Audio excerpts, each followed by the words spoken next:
A lot of people look at life as a battle, but it's not a battle, it's a game. Recently, I finished this book called The Game of Life and How to Play It. So this author basically knew all these laws of the universe, the world, and how to play the game of life before the book called Think and Grow Rich was even around. And in this book, I will be going back and forth between some scriptures that were written in the Bible, and the author is actually using it in her book. Now, whether you are Christian or not, whether you believe in God or not, I don't want to get involved in that. That's your journey. Whenever you're going to come to it, you're going to come to it. I want to keep this is not about religious. I want to keep this about what the message is really in these scriptures and in this book. And what is it going to teach you to live your life in a better way and use these laws in your favor? Because the universe, God, this world has nothing against us. It's not our enemy. You need to understand that. The moment you believe the universe or God or this world is against you or it's your enemy,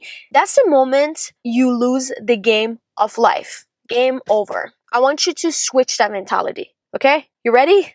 Let's get into it. So this book talks about how this life is not a battle, it's a game. And it talks about how Jesus Christ taught us the game of life and how it's basically a game of receiving and giving. And just like how it's written in the Bible, whatever sow a man soweth, that shall he also reap. Whatever you give is whatever you receive. If you give love to this universe, you receive love. If you give hate, you receive hate.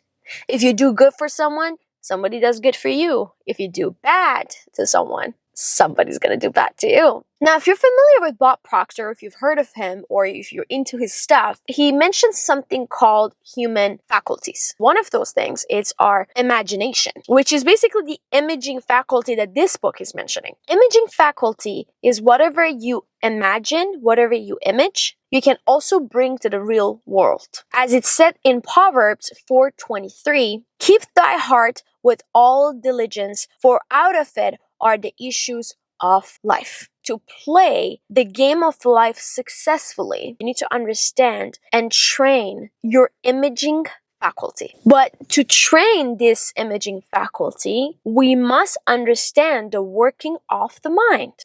The Greeks said, know thyself. This is why it's so important for you to know yourself really well, to get to know yourself really well. What you believe in, what you think of, what you imagine, what you wish for, what you hope for. I have never heard of something called a superconscious. But through this book, I learned that there's actually 3 departments. There's the subconscious, the conscious, and the superconscious. I'm going to explain what each of these are.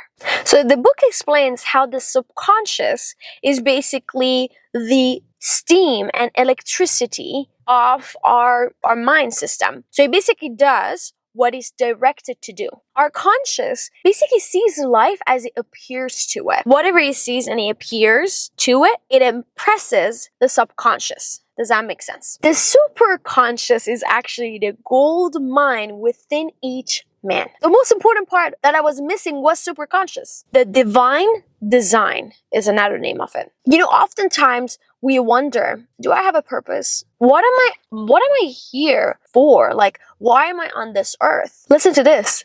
There is a place that you are to fill which no one else can. Something you are to do which no one else can do. That is your divine design of your life. So your superconscious, it's actually the one that is creating the life that you want. It's going to help you get there. It's basically the genius within you, okay? Have you ever had those moments in your life where you're like, you get these flashbacks or you get all these flashes of images in your head and you're like, I've seen myself doing this. I'm not talking about deja vu now. So that is your superconscious. In reality, it is man's true destiny flashed to him from the infinite intelligence which is within himself. You know those moments where you're like, I just feel like I'm meant to do this. I feel like I'm meant to do this.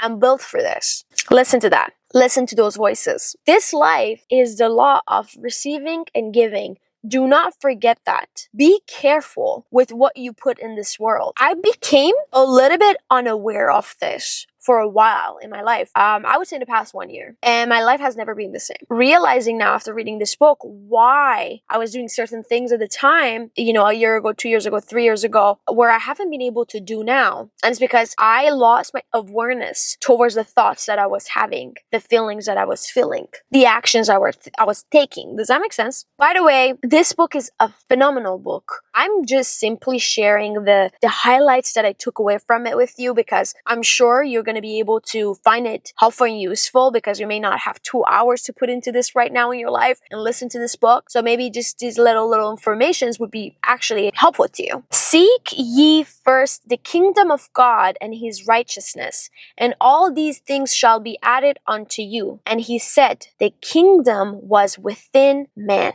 The kingdom is the realm of right ideas or divine pattern going within you. You know what we do most of the times when we want to find our purpose, when we want to find our passion? We're looking outside. We're looking out. So you got to go within. We want to fix something in our life. We look outside. We look outside. You got to go within. The other thing that this book has made me very super conscious about is what I'm saying. The power of your words. It's powerful. It's so crazy powerful. I thought it was powerful. I knew it was powerful, but not to this point. Like, this book just made it super, super crystal clear that I cannot even say something as a joke, because I can manifest it. I can bring it to life. Your superconscious, your subconscious doesn't understand joke. It will bring it into reality. By your words, ye are justified, and by your words, ye are condemned. This was mentioned in the Bible.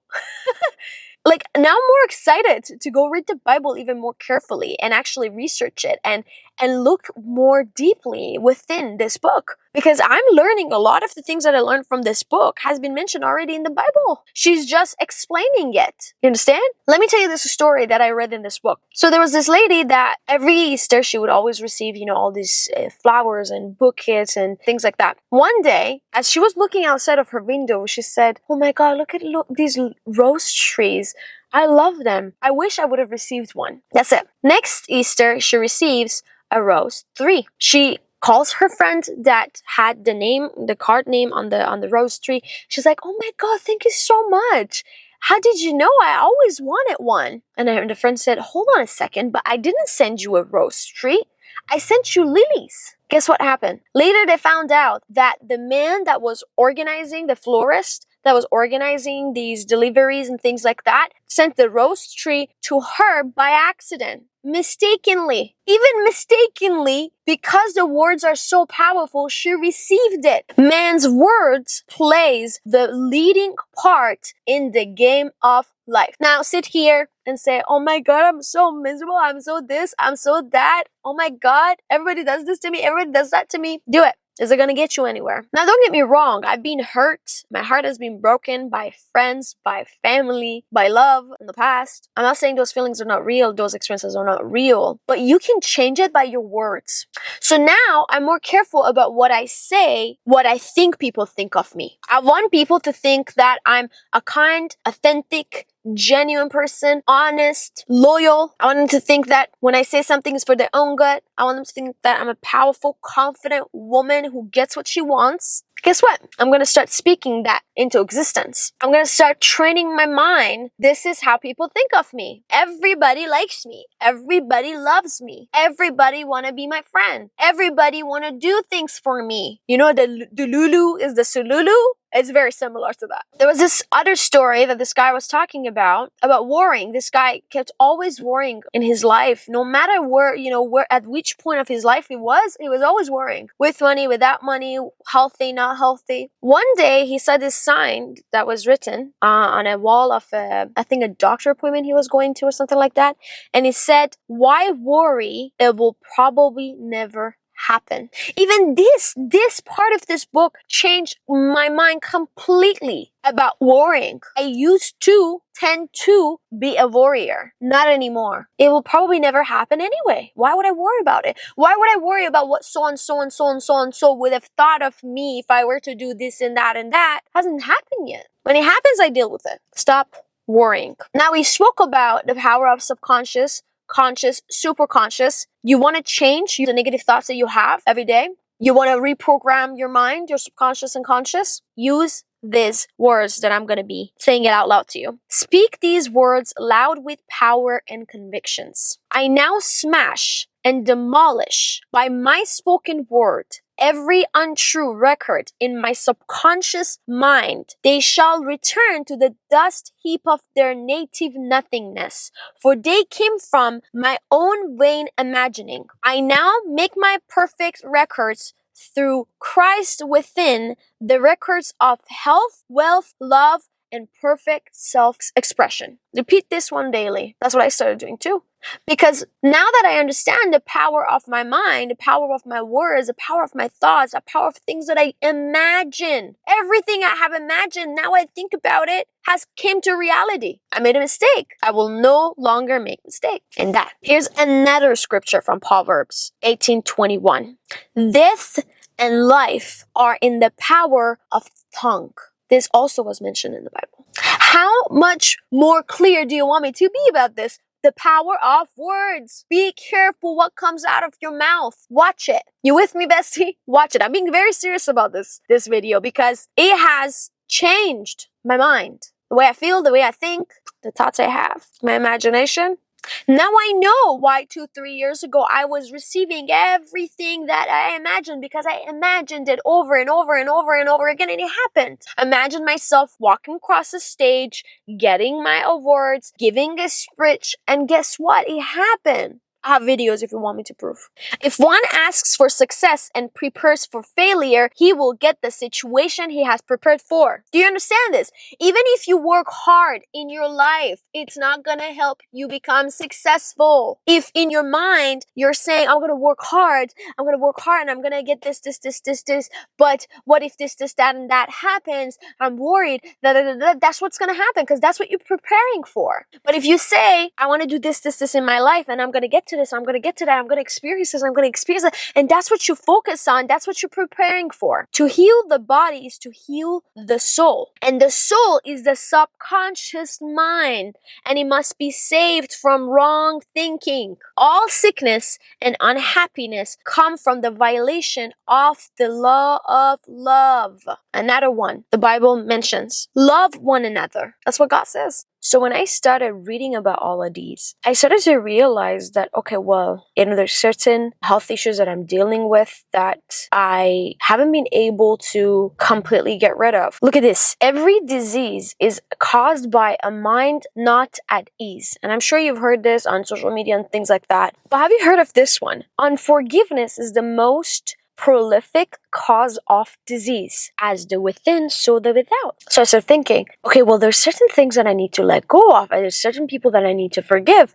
There's certain things that I need to change in my heart if I want to attract better, if I want to bring better into my life. At the end of the day, you cannot put the responsibility of your life in anybody else's shoulder. You cannot blame anybody else for where you are in life right now. This is what God is saying in His Bible. But I say unto you, love your enemies. Bless them that curse you.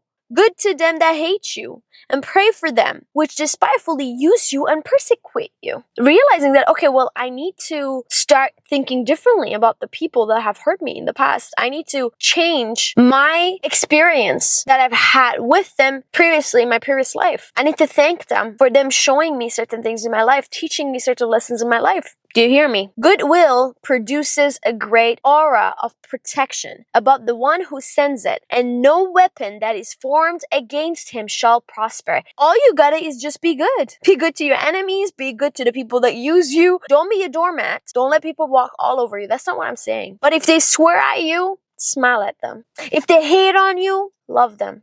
Think about it. You've heard the story of Jesus. When Jesus was on the cross, He was saying to God, God, forgive these children because they're unaware of what they're doing. They don't know what they're doing. They're not conscious about what they're doing. Forgive them. But these people tortured Him. If Jesus can forgive the people that hurt Him like that, the people that were putting Him on the cross, the people that were killing Him, who am I to not forgive my enemies? Who am I to not forgive the people that have hurt me?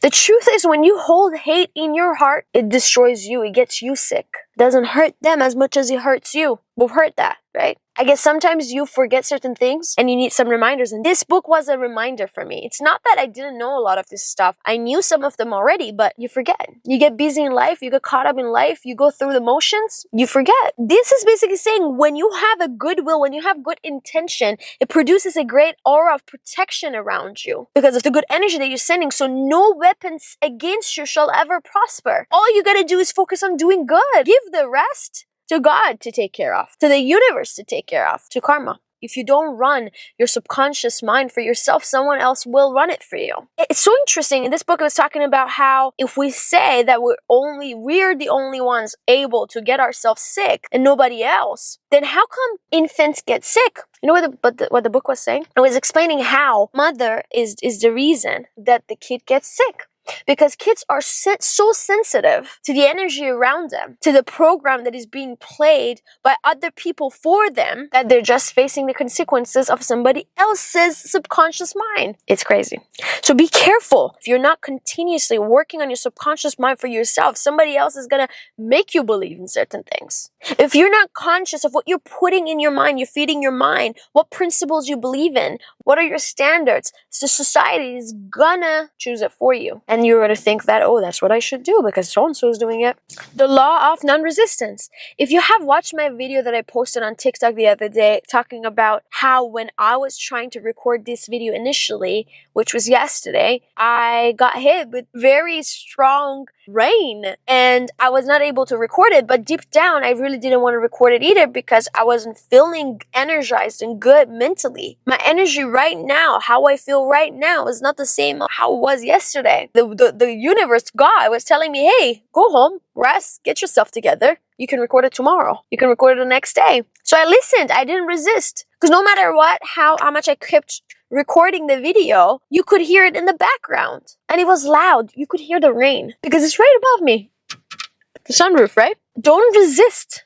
If something isn't working out in your life and you've done everything you could, don't resist and let it go. If it's yours, it will come back to you. If I was in the same mindset as I was in 2-3 weeks ago before reading this book, and I started thinking of the amount of things that has been removed from my life over the past 1 year, it's insane. I left a business that I didn't feel passionate about anymore. I didn't feel fulfilled with anymore. And I just heard that voice inside of me say, it's time to go. This is not your place anymore. On to the next. That's number one. I started dissociating myself with the people that I no longer related to. I didn't feel like their beliefs was reflecting my beliefs. I didn't feel like my mindset was similar to theirs. I didn't feel like they were there for my success, for my happiness, for my good. The amount of people I've removed from my life, the amount of relationships, friendships that I had with people, my business.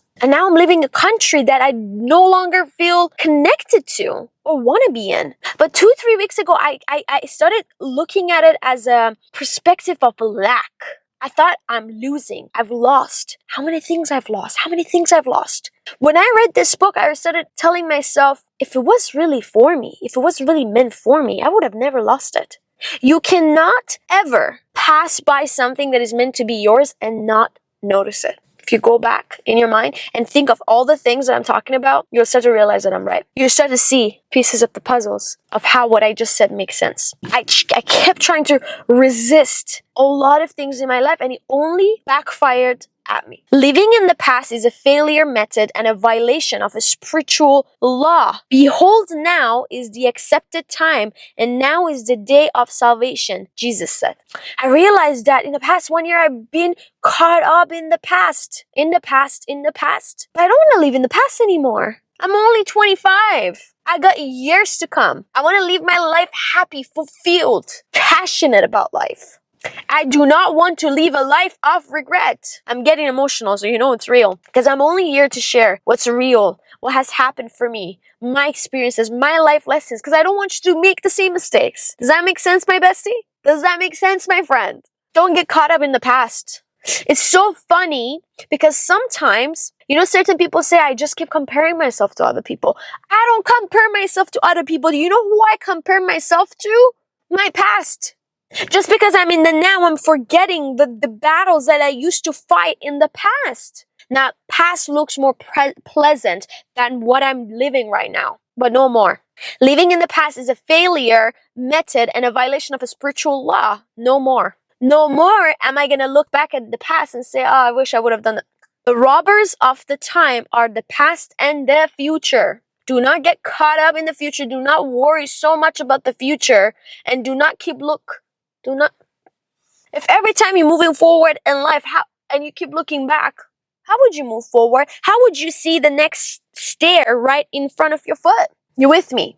Man should bless the past and forget it if it keeps him in bondage, and bless the future, knowing it has in store for him endless joy, but live fully in the now. This changed it for me. Now you got to realize, the more you're going to learn about this stuff that I'm teaching you right now, the more you're going to be responsible. The more man knows, the more he is responsible for. If you know these laws and you're violating them, especially consciously, you're not doing yourself any favor. You're not, girl. You're not. Be aware of the law of karma. Again, whatever you do, you shall also reap. Be careful. What are you giving? What are you giving? And instead of focusing on what are you receiving? What are you receiving? Focus on giving. Because the more you focus on giving what you want to receive, the more you're going to receive of that. So what do I want? I want happiness. I want joy. I want fulfillment. I want love. I want support. I want care. That's what I'm going to give. Cast thy burden upon the Lord. The battle is God's and not man's. And that man is always to stand still and see the salvation of the Lord. We haven't come down to fight battles. We need to give it to the Lord. I no longer would fight my battles for me. I let God fight it for me. Because I'm not capable of fighting my battles alone. No, I'm strong. I have a lot of strength. I'm a very such tough person. Oh, really? What are the consequences of it? What are the symptoms now you are dealing with? This indicates that the superconscious mind, or Christ within, is the department which fights man's battles, relieves him of the burden. When you cast your burden, your pain, the damages you've gotten, the scars, when you cast it all upon the Lord, you tell Lord, I can do this alone. If you try to fight your own battles on your own, you're going to have a lot of burdens on your shoulder. Therefore, man violates law if he carries a burden. And a burden is an adverse thought or condition.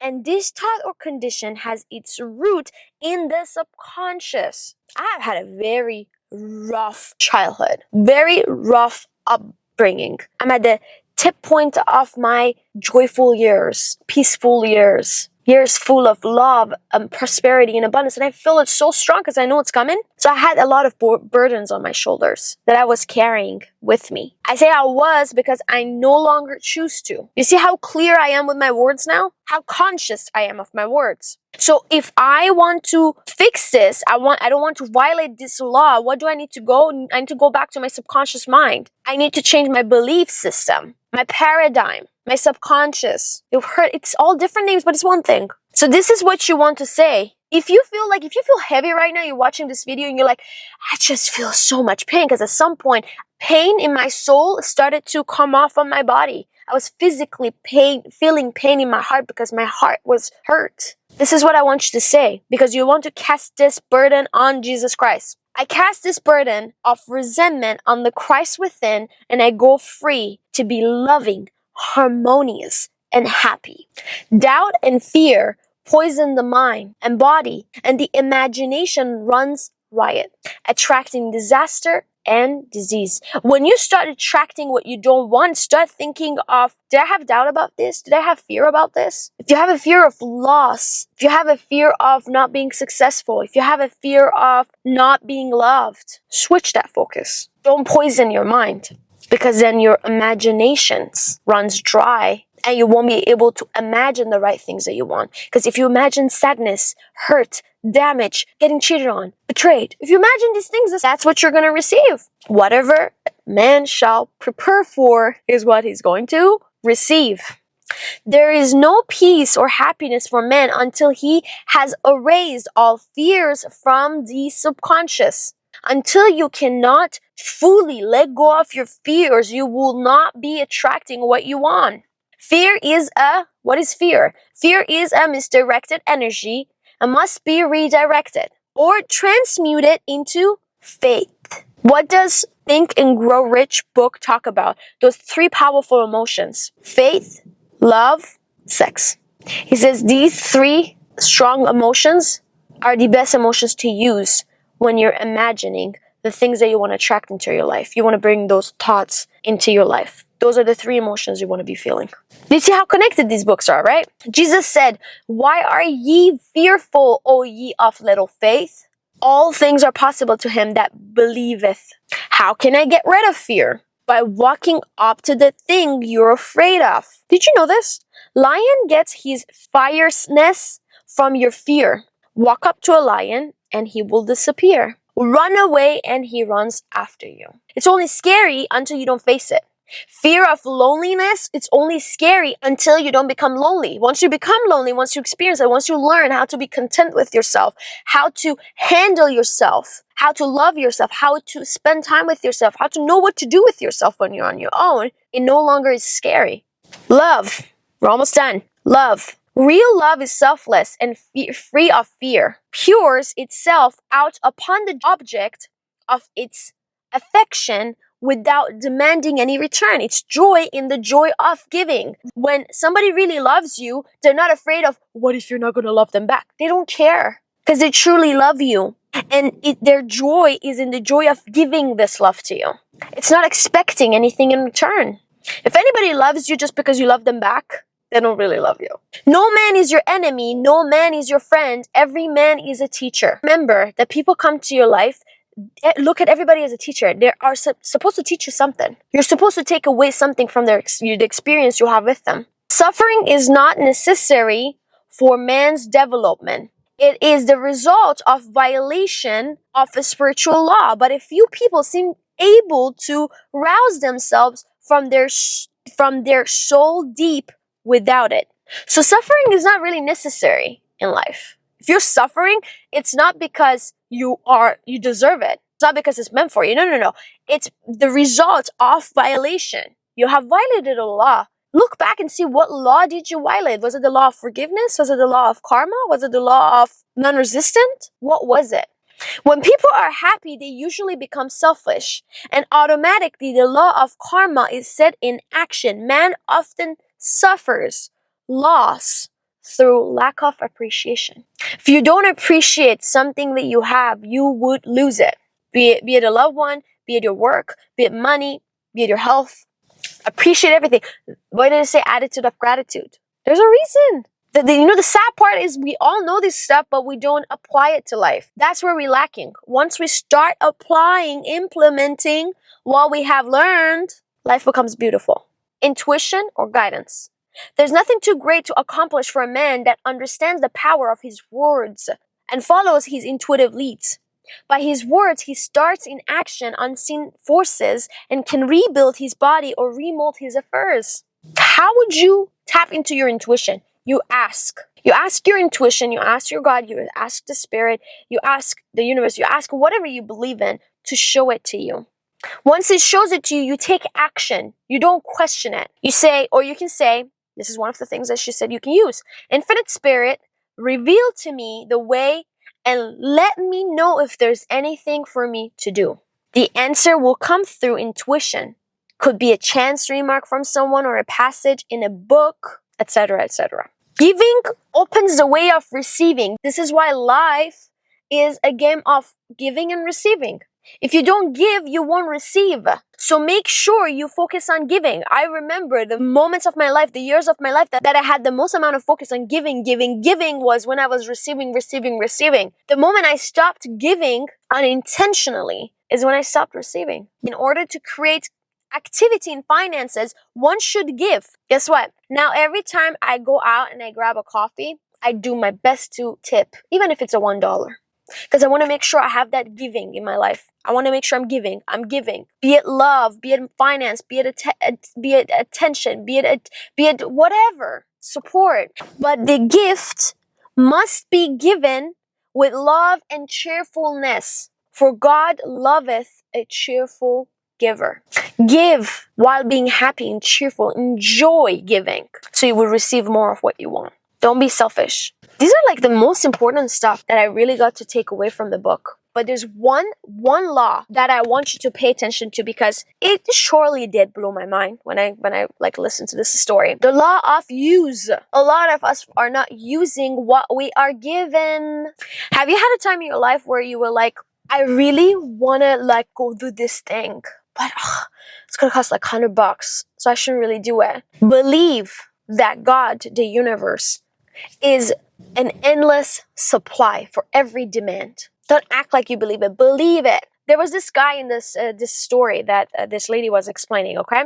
And she was talking about how he wanted to buy a leather jacket, and he kept going to all these stores and he didn't like any. And then he ended up at one store that he liked only one of these jackets, and it was worth $400, and he only had $700 in his pocket. So he told his wife, if I buy this jacket, it's gonna make me feel so rich. I'm gonna make so much more money for us. The wife didn't really agree with him, because obviously, like, they only had $700 in their pocket and they were spending $400 on just a leather jacket. She gave her consent, okay, sure. The husband buys it. A week later, he makes a commission of $10,000.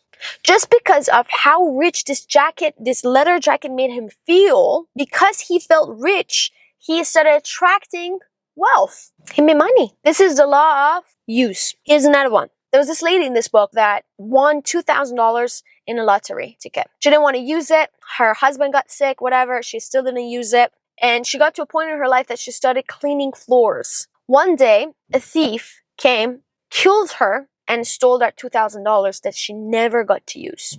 Do not violate the law of use. That's what I mean.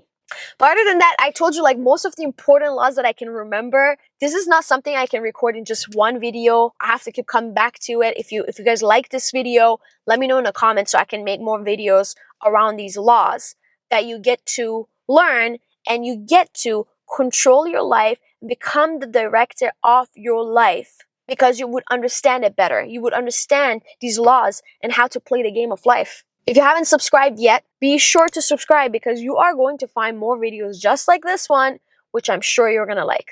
I love you all. Until later. Bye. Tell me I'm the only one that you love. Life could be a dream, sweetheart.